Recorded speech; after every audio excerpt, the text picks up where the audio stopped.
Hi, my name's Jeff here. I'm with PlanningPod.com. PlanningPod is an online software for small businesses that lets you manage your people projects and small business details much more easily. And we're here with another episode of Brain Dump, Hump Day Brain Dump, which is our ongoing video series of tips and techniques for small business owners. And today we're going to talk a little bit about HR and about hiring and about managing employees, because that's a very important task, something really critically important in a small business because we have such smaller amount of resources. Our revenues are a bit lower than mega companies, so everything that we spend money on, including salaries, is really critical. We need to get the most productivity out of everything. What we're going to first talk about today is hiring eager learners. In the businesses that I've helped run, I've discovered that hiring people who may not have the perfect skill set or the perfect match skill set, but who are great at learning things on the job and are eager to learn and pick things up quickly are the best employees to have around. Because running a small business, everybody has to wear a lot of different hats, and having employees that are flexible and who pick things up quickly is ideal for us. Next thing we're going to talk about is when to let people go.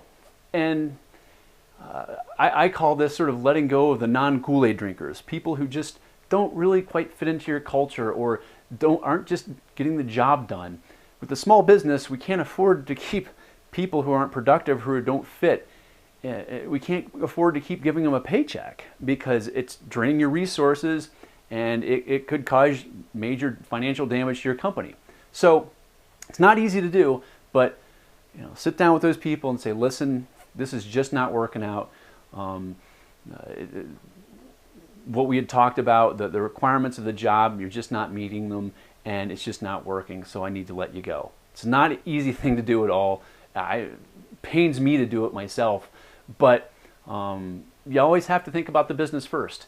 And if that employee is not working for the business and it's not working out, then you need to act sooner rather than later.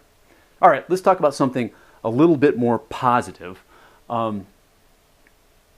And I'm going to look at my notes real quick here. Oh, okay, this is really important.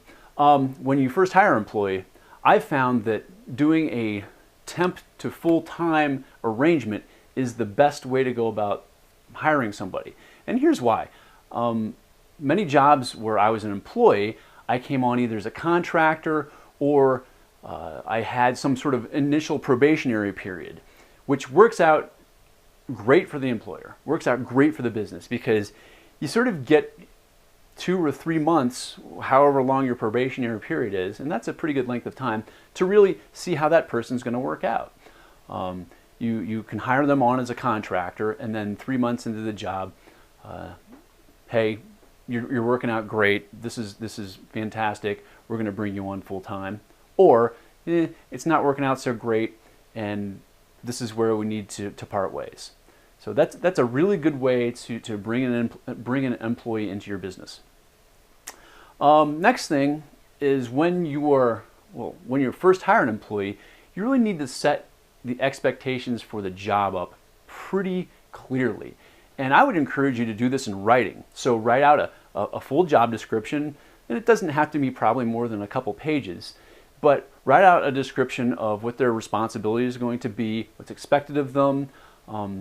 You probably also want to have an employee handbook, and that might not be more than 2 or 3 pages long either, but talking about what's expected of them behavior-wise and dress code-wise, things of that sort.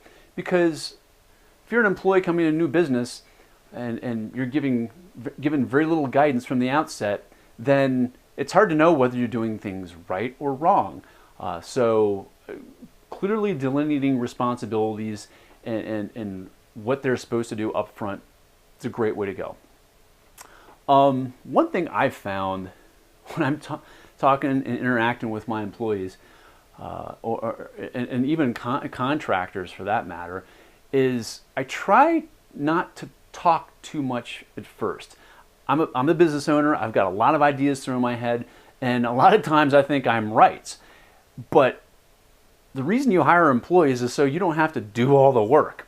And you want your employees to provide input and ideas because that is what's going to help your business grow. If you bring in good employees and empower them to come up with some great ideas and innovations on their own. So what I like to do is provide some guidance. Maybe we're discussing a particular project, and I bring up, well, maybe we should focus on this part, and then sort of let the employee take over and tell me what they think and what the best way they think may be to approach this project or this particular task, and just listen to them.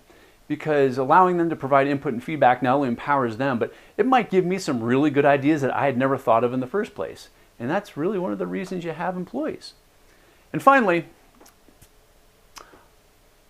that really leads into my last idea, which is just really encouraging idea generation and employee-directed efficiency. Let your employees, give them the freedom to do their job really well. And sometimes they do need direction, and when they do, provide them with the direction, provide an outline, or sit down with them for 5 or 10 minutes to talk about the task that needs to be done, and giving them a little direction. But then let them own the task. Let them own the project and run with it. Because when you hire these self-starting, eager learners, you'd be amazed at what they can get done when they're given initiative and given the freedom of responsibility. So hopefully that helps out. This was another episode of Hump Day Brain Dump. My name's Jeff. I'm with planningpod.com, and we'll talk to you next week. Take care.